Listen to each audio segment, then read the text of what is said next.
사람들이 무엇을 좋아하고 무엇을 쫓아가고 있을까요? 많은 경우 죄가 가면을 쓰고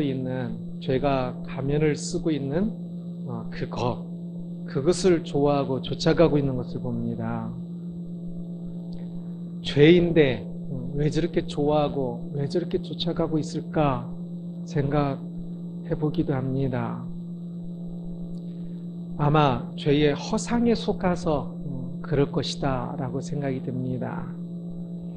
죄가 주는 허상을 좋아하고요, 허상에 속아서 그 안에 숨겨진 허무와 절망과 고통을 모르기 때문에 그 죄를 좋아하고 쫓아가고 있고, 죄를 행하지 말라고 하면 막 힘들어하고, 참 자기도 모르게 죄를 따라가고 있는 모습들을 참 많이 봅니다.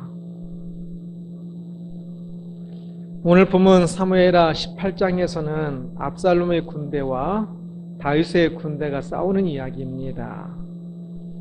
이 싸움이 어떻게 결말이 되어질까요? 이 싸움을 보면서 죄의 허상에 대해서 함께 살펴보고자 합니다.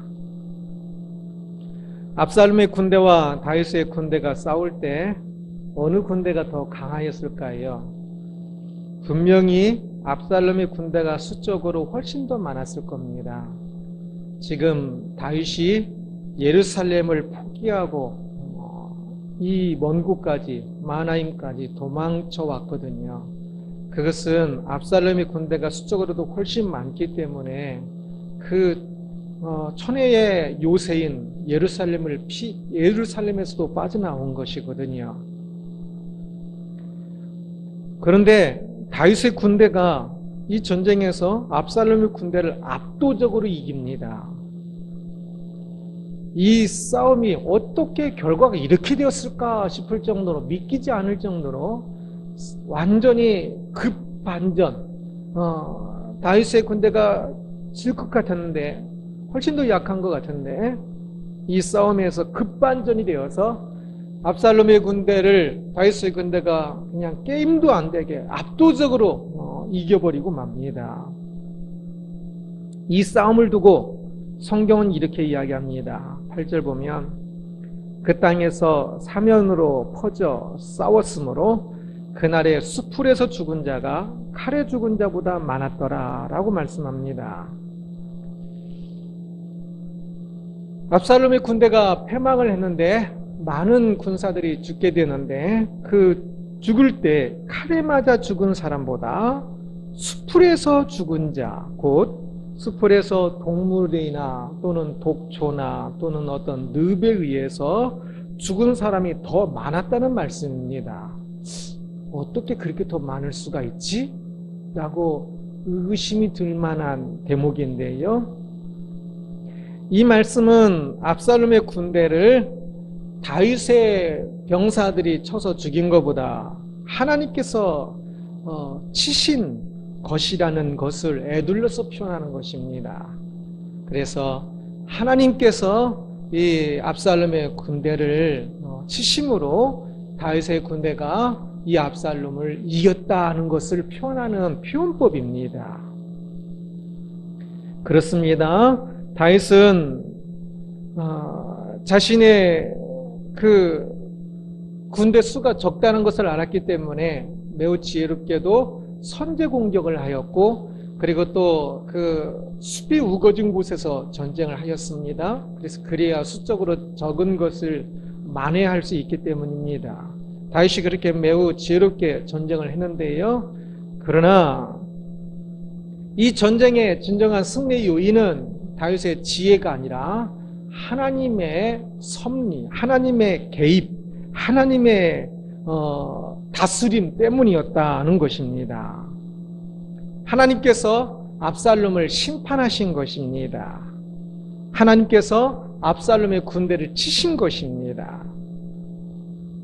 하나님은 왜 압살롬의 군대를 치셨을까요?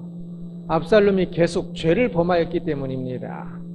그의 아버지를 배신하고 그의 아버지 아내들을 범하고, 이러한 모든 일들이 성경에서 금하는 아주 심각한 죄들입니다. 압살롬은 아버지가 자신에게 왕위를 물려주지 않을 것 같은 않을 것이라고 생각을 하였습니다. 그러나 압살롬은 왕이 되고 싶었고, 그래서 스스로 왕이 되는 것을 되고자 하지요. 그래서 스스로 아버지가 참 주지 않는 그 왕위를 억지로 그 왕위를 얻으려고 하다 보니까 더 많은 죄를 범하게 되었습니다. 그래서 이곳까지 오게 되었고, 그가 지금까지 이곳까지 억지로 왕이 되고자 하여서 행했던 그 많은 죄들에 대해서 하나님께서 지금 그를 심판하신 것입니다. 분명히 압살롬의 군대가 더 강했었습니다. 지금 이 전쟁에서 압살롬의 군대가 이 전쟁에서 패하기 직전까지 압살롬의 군대는 당연히 이길 것 같았습니다. 그런데 한순간에 압살롬의 군대가 무너지고 말지요. 한순간에 압살롬이 죽임을 당하고 맙니다.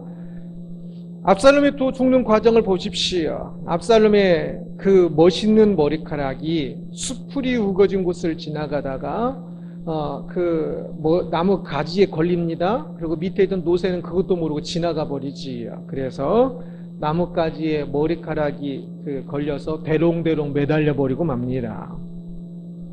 그리고 그곳에서 대롱대롱 매달린 채 손 하나 쓰지 못하고 비참하게 죽임을 당하고 맙니다. 참 허무하게 끝나지요.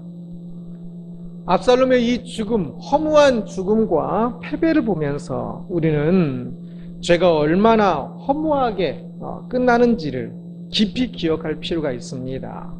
죄는 그 죄의 결국은 아주 허무하게 절망으로 끝나고 말 것입니다.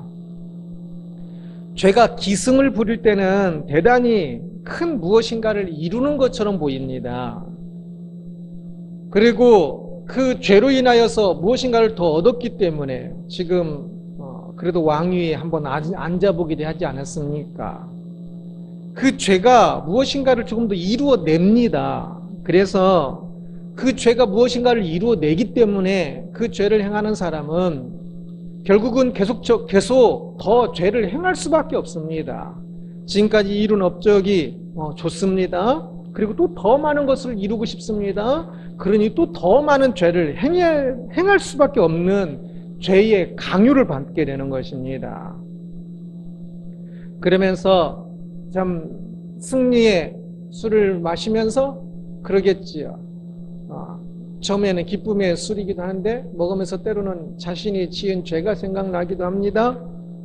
그래서 잠시 또 슬퍼지기도 합니다. 그러나 또 그러지요. 성공을 위해서는 어쩔 수 없는 판단이었어 라고 또 생각을 합니다.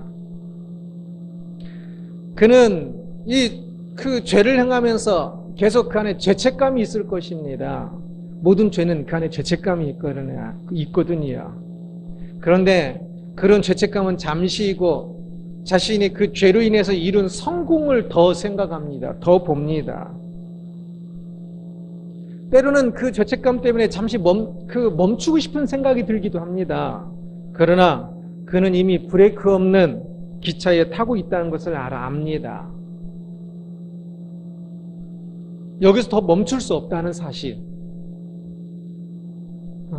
그가 죄를 계속 행하면서 달려가야 한다는 사실이 두렵기도 하지만 또 한편으로는 그 죄의 기차 속에서 내리는 것은 성공을 향하여 달리고 있는 죄를 행하면서 죄라는 것을 연료로 하여서 성공을 향하여 달리고 있는 그 죄의 그 기차에서 내리는 것은 더더욱더 두렵거든요.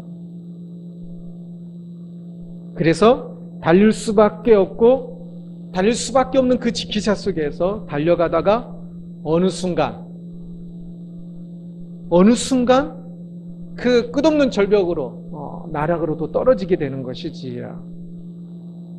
모든 죄는 필연적으로 허무합니다. 죄는 참 이 세상을 다스리시는 하나님께서 심판하실 것이기 때문에 그렇습니다. 그래서 마치 풍선과도 같습니다. 풍선을 불면 불수록 어떻게 됩니까? 더욱더 커지지요. 그래서 더욱더 만족스럽게 더 자기의 무엇인가를 이루면서 더욱더 커져갑니다. 그런데 풍선이 커지면, 계속적으로 커지면 무엇이 예약되어 있습니까? 뻥 하고 터지는 순간이 예약되어 있지요. 커지고 커집니다. 그러니까 더 기분이 좋아요. 더 교만해져요. 그러면서도 더 죄를 더 불어넣어요. 커지고 커지다가 어느 순간 뭔가를 더 이룬 것 같았는데, 더 기분이 좋았는데 어느 순간 뻥 하고 터지면서 모든 것이 한순간에 무너져 버리고 맙니다. 풍선이 커져갈 때 커져가는 것이 좋을 수 있을지 모르겠지만 그 풍선이 터지는 것은 이미 예약되어 있습니다. 시간 문제일 뿐이지. 죄가 자신의 욕망을 이루어주는 것 같을 때 기뻐하지 마십시오. 그것은 지극히 임시적인 것이며 모든 죄에 대해서는 심판이 있어서 죄를 불어넣으면 불어넣을수록 그것은 더욱더 허무하고 더욱더 절망적이 될 수밖에 없다는 사실을 기억하십시오. 죄의 결국은 지옥입니다. 죄의 결국은 처절함입니다. 당장의 결과에 환호하지 말고 궁극적인 결과에 두려워할 줄 아는 우리가 되어야 합니다. 그게 신앙인입니다. 당장에 무엇인가를 이루는 것에 좋아하지 말고, 죄가 이루는 그것에 좋아하지 말고, 죄의 그 임시적인 그 달콤함에 좋아하지 말고, 그것에 종국을 불 줄 알아서 종국적으로는 그것이 얼마나 허무하게, 얼마나 처절하고 얼마나 절망적으로 끝나는지를 깊이 알아야만 합니다. 죄에 유혹될 때가 있습니까? 어리석은 사람은 도둑질에 유혹될지 모르지만, 그러나 건강한 사회인은 죄에 유혹되지 않지 않습니까? 그 도둑질에. 혹시 도둑질에 유혹된 적 있습니까? 거의 없지 않습니까? 세상 사람은 이제 조금 사람들에게 그 세상 법정에 서지 않고 사람들이 좀 숨겨진 그 죄에 대해서 유혹될지 모르지만, 신앙인은 그런 것이 죄인 줄을 안다면 좀 더 유혹이 안 되지 않습니까? 유혹된다면 빨리 유혹되지 않는 사람이 되도록 먼저 그 예방을 해야 합니다. 유혹됐을 때 그때 가서야 죄를 안 해야 하는데 그러지 말고, 유혹된다는 건 벌써 내 마음에 많이 지금 그 부족함이 있다는 것입니다. 그것이 당연한 건 아닙니다. 유혹되는 마음을 먼저 참 훈련하면서 이기는 사람이 되어야 합니다. 죄가 달콤하게 보이는 그때 모든 죄의 궁극적 결과는 매우 허무하고 절망적이라는 것을 우리가 좀 더 깊이 기억해야 합니다. 그래서 달콤하게 보이는 그때 그것을 이길 수 있어야 하고, 아니 그 이전에 그 죄 자체가 달콤하게 보이지 않도록 조금 더 철저히 말씀을 알고 하나님의 역사심을 알고 하나님의 인도하심을 깊이 깨달아 알아야만 합니다. 그래서 죄는 쳐다보는 것조차도 싫어야 합니다. 그냥 생각인데 생각조차도 싫어야 합니다. 끔찍해야 하는 것이지요. 다윗은 자신의 군대가 압살롬의 군대와 전쟁하러 갈 때 압살롬의 안위를 걱정합니다. 자신의 군대가 압살롬의 군대보다 지금 더 그렇게 강력하지 않지요? 더 약해 보이는 순간인데도 그는 압살롬의 안위를 걱정하는 모습이 오늘 본문에 나옵니다. 결국 압살롬은 다윗의 걱정에도 불구하고 전쟁터에서 죽임을 당하고 말지요. 압살롬이 전쟁터에서 죽었다는 소식을 들은 다윗은 바로 홀로 위로 독방으로 들어가서 통곡하기 시작합니다. 33절 보면 왕의 마음이 심히 아파 문 위층으로 올라가서 우니라. 그가 올라갈 때에 말하기를 내 아들 압살롬아, 내 아들 압살롬아, 차라리 내가 너를 대신하여 죽었다면 압살롬 내 아들아 하였더라 하면서 다윗이 이렇게 통곡하면서 울고 있는데요. 다윗은 왜 이렇게 통곡하면서 울고 있을까요? 지금 압살롬이 누굽니까? 자신의 왕위를 노려서 반역을 저질렀고 자신을 죽이기 위해서 이 먼 곳까지 칼 들고 군대를 이끌고 쫓아와서 지금 기회만 되면 자신을 죽일 그런 상태였었습니다. 그 패역한 아들인데 왜 이렇게 이 아들로 인하여서 울고 있을까요?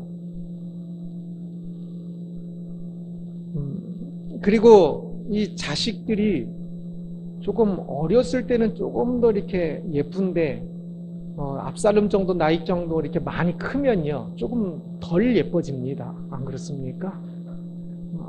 이제 압살롬 정도 이렇게 됐으면 벌써 이제 그 시집장가 보낸 자식들이 있을 텐데 시집장가 보내고 조금 이렇게 조금 더 시간이 지나고 나면 이렇게 조금 덜 이렇게 덜 아프거든요. 그런데 이 압살롬은 그렇게 이제 많이 시간도 지났을 뿐만 아니라 이렇게 패역한 아들인데 다시 왜 이렇게 지금 아파하고 있을까요? 지금 압살롬이 비록 자신의 아들이긴 하지만 지금 이 전쟁에서 이 승리한 시점, 왕위에서 쫓겨났었다가 이제는 승리함으로 다시 돌아갈 수 있는 이 상황에서 오히려 우리는 다윗이 기뻐하는 것이 정상이 아닐까라고 생각을 해봅니다. 그가 세속적인 사람, 권력욕에 눈이 먼 사람이라면 아마 그가 다시 권력을 차지하게 됐으니까 매우 기뻐했을 것 같아요. 그러나 그는 신앙인이었습니다. 특히 다윗은 이 압살롬의 반역에서, 압살롬의 죽음에서 압살롬의 죄와 그리고 자신의 죄를 보고 있음이 분명해 보입니다. 그래서 다윗은 내가 너를 대신하여 죽었다면 이라고 말합니다. 네가 죽어야 할 것이 아니라 실제로는 내가 죽어야 할 터인데 라고 말하고 있는 겁니다. 다윗은 이 모든 문제들이 자신의 죄 때문에 생긴 것이란 사실을 깊이 지금 슬퍼하고 있는 모습입니다.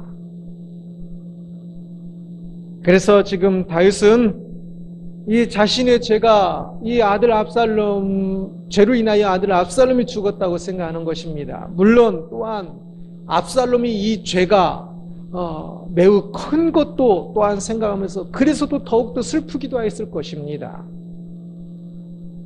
그러면서 또한 자신의 죄가 큰 한몫을 했다는 것도 알기 때문에 그 죽음 앞에서, 그 죄 앞에서 그는 참으로 아파하면서 슬퍼하고 있는 것입니다. 단지 전쟁을 보고 있고 권력을 보고 있다면 전쟁은 승리했고 권력은 쟁취했기 때문에 좋아해야 할 것 같으나 죄를 보면 이 죄로 인하여 이 모든 지금 불행이, 이 아픔들이 일어나고 있기 때문에 그 죄로 인하여서 그 죄를 아파하고 있는 것이지요. 저는 이 통곡이 기도로 보입니다. 아마 제가 이 위치에 있었다면 이 통곡은 기도였을 것 같아요. 참 이 슬픔이 그냥 슬픔이 아니라 하나님 앞에서의, 분명히 하나님 앞에서의 슬픔의 통곡을 했을 것 같아요. 신앙인인 다윗은 분명 하나님 앞에서 죄를 아파하면서 통곡하고 있을 것입니다. 다윗은 죄에 대해서 통곡할 줄 아는 사람이었습니다. 그래서 그는 신앙인이라고 할 수 있습니다. 많은 사람들이 죄를 통곡하지 않습니다. 특히 자신의 죄를 발견하는 데에 매우 인색합니다. 어떤 문제가 생기면 다른 사람의 죄만 발견하고 희생양을 만들려고 합니다. 그래서 그렇게 희생양을 만들고 나면 끝입니다. 네가 잘못했구나 라고 생각하고 끝이지요. 그러나 우리는 사실 나의 죄를 발견할 줄 알고 또한 그 사람의 죄를 보면서 또한 통곡할 줄을 알아야 합니다. 다른 누군가의 죄 때문에 생긴 일이라 할지라도, 문제라 할지라도 네가 잘못했으니까가 아니라 참 죄로 인하여서 고통당하고 있는 이 모든 세상을 볼 줄을 알고 그 죄로 인하여 통곡할 줄을 알아야 합니다. 사람을 비난함으로 끝나지 말고 네가 잘못했으니까가 아니라 그 잘못 이면에 있는 그 죄, 악한 영의 그 영향력, 그리고 그 죄로 인하여서 또 그렇게 잘못하고 있는 그 사람을 보면서 그 죄를 슬퍼하는 사람이 되어야 한다는 것입니다. 그래야 죄를 이길 수 있습니다. 그래야 그 죄를 저지르는 그 사람도 용서함으로 이길 수 있기도 하고요. 참 그래야 죄를 이기고 참 이 땅에 죄를 몰아낼 수 있습니다. 죄는 오늘날 참 많은 것들을 파괴하고 있습니다. 그런데 문제는 사람들이 그것을 모른다는 것입니다. 죄가 얼마나 파괴하고 있는지. 우리는 참 그 속에 항상 모든 일들 속에서 죄를 볼 줄 알아야 하고 죄를 슬퍼할 줄 알아야만 합니다. 누구를 미워하고 뭐 내가 잘 됐으니까 기뻐하고 네가 뭐 어땠으니까 내가 잘못됐으니까 그게 아니라 그 속에 죄를 볼 수 있어야 한다는 것이지요. 그래서 그 속에서 일어나고 있는 일 속에 자신의 죄를 보고 통곡할 줄 알아야 하고요. 또한 사람들의 죄에 대해서도 참 그 죄를 보고 통곡할 줄, 그 사람의 죄 때문에도 내가 통곡할 줄 아는 그 사람이 되어야만 합니다. 욥이 항상 모든 일에 죄를 경계했지 않습니까? 잔치를 벌여도 혹시 잔치 중에 죄를 범하였을까 봐 하여서 또 경계하지 않습니까? 그것처럼 우리는 항상 죄를 경계하고 죄를 발견하고 죄를 발견할 때마다 하나님의 앞에서 통곡하는 것이 필요한 것입니다. 그 통곡이 우리를 살리고 이웃을 살리고 교회를 살립니다. 죄에 대한 통곡은 마치 몸에 아픈 곳이 있을 때 그곳을 더욱더 아프게 칼로 째고 수술하는 것과 같습니다. 그래서 참 그렇지 않은 아픈데 그것을 또 수술하려면 얼마나 더 아픕니까? 그래서 죄로 인하여서 아픔을 겪었는데 그 죄의 결과로 인해서 아픔을 겪었는데 그런데 그 속에 있는 죄까지 바라보면서 또 더 아파하는 것. 그 죄가 야기한 문제로 인해서 아픔을 겪는 것도 힘든데 그 속에 있는 죄까지 보면서 그 원인이 되는 죄까지 보면 더 슬프거든요. 그런데 그 더 슬퍼하는 것. 지금 다윗이 통곡하고 있는 것은 단순히 아들 압살롬이 죽은 것을 넘어 그 속에 있는 그 죄들을 보면서 더욱더 슬퍼하고 있는데 이 더 슬퍼하는 것이 얼마나 힘듭니까? 그러나 아픈 부위는 그렇게 도려내어서 수술해야 하듯이 참 우리가 더 슬퍼함으로 그 죄를 발견하고 그 더 슬퍼함으로 우리들은 그 죄를 이길 수가 있게 되는 것입니다. 그래서 우리는 하나님 앞에서 우리의 죄를 슬퍼하며 통곡하는 시간들이 많이 있어야 합니다. 문제들이 생길 때 그 문제로 누가 잘했는데 내가 잘했는데 뭐 그거 아니라 그 이면에 있는 죄를 보면서 통곡할 줄을 알아야 하는 것입니다. 죄가 우리 자신을 또 이웃을 교회를 국가를 파괴하고 무너지게 하고 있습니다. 그 속에서 신앙인인 우리들은 참 그 무너지는 그 모습들만 아파할 것이 아니라 그 속에 있는 죄를 아파해야 한다는 사실을 명심해야 할 것입니다. 어떤 그 문제들, 어떤 결과들이 있을 때, 이 전쟁이 있을 때 이것이 내가 이겼는가 졌는가 그것을 보면서 이기면 희희거리고 참 지면 또 슬퍼하고 그것이 아니라 내가 이기든 지든 그 속에서 역사하고 있는 그 죄를 보면서 그 죄 때문에 생긴 그 문제들을 보면서 그 죄가 영향을 미쳐서 이 아픈 결과들을 낳는 것을 보면서 죄로 인하여 슬퍼하고 통곡하는 것이 필요하다는 것입니다. 그리할 때 우리는 죄를 이길 수가 있게 됩니다. 무엇을 슬퍼하고 있습니까? 죄를 슬퍼하십시오. 먹을 것이 없고 돈이 없고 명예가 없어도 우리의 영혼을 무너지게 못합니다. 그 먹을 것 없는 거 그리 슬픈 것 아닙니다. 돈이 없는 거 불편하지만 그리 슬픈 일 아닙니다. 그런 것들은 우리를 무너지게 하지 못하고 오직 죄가 우리를 무너지게 합니다. 그러기에 그 죄를 슬퍼해야 하는 것입니다. 영원한 구렁텅으로 빠지게 하는, 영원한 지옥에 떨어지게 하는 그 죄를 슬퍼해야 하는 것입니다. 자신을 생각할 때도 우리가 언제 슬퍼했었습니까? 눈물 흘린 적을 생각해 보십시오. 무엇 때문에 눈물 흘렸었습니까? 어떤 피상적인 문제들 때문이었습니까? 자신의 죄 때문이었습니까? 자식 때문에 눈물 흘린 적이 있는지요? 그 피상적인 문제 때문이었습니까? 죄가 낳은 그 문제 때문이었습니까? 아니면 그 안에 문제를 일으킨 그 죄 때문에 울었습니까?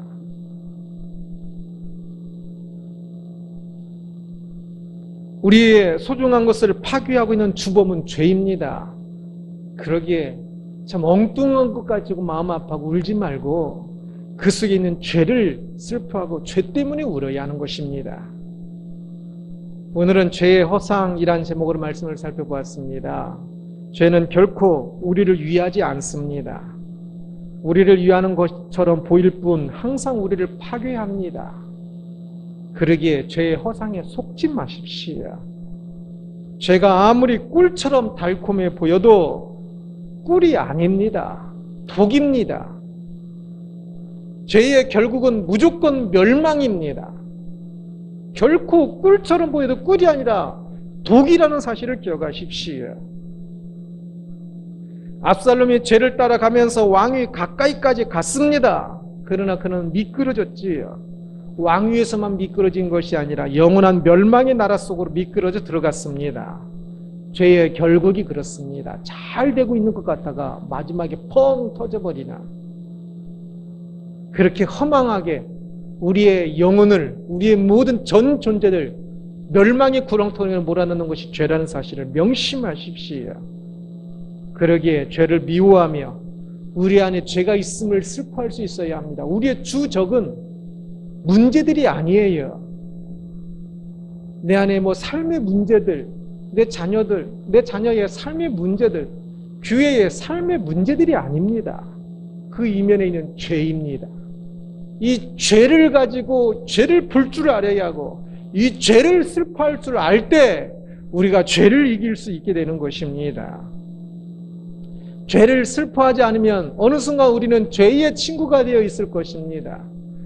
문제를 야기한 죄를 슬퍼하는 것이 아니라 문제만 슬퍼하고 있다 보면 어느새 우리는 그 죄를, 문제를 야기한 죄의 친구가 되어 있는 우리 자신을 발견하게 될 것입니다. 그러기에 문제만 보지 말고 철저히 죄를 볼 줄 알고 죄를 미워할 줄 알고 죄를 슬퍼하는 사람이 되어야 하는 것입니다.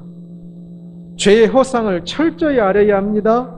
더 이상 죄를 좋아하고 쫓아가는 어리석은 모습이어서는 안 되지 않겠습니까? 이제는 좋아하고 쫓아갈 것이 아니라 그것을 슬퍼할 줄 알아야 합니다. 이것이 신앙인입니다.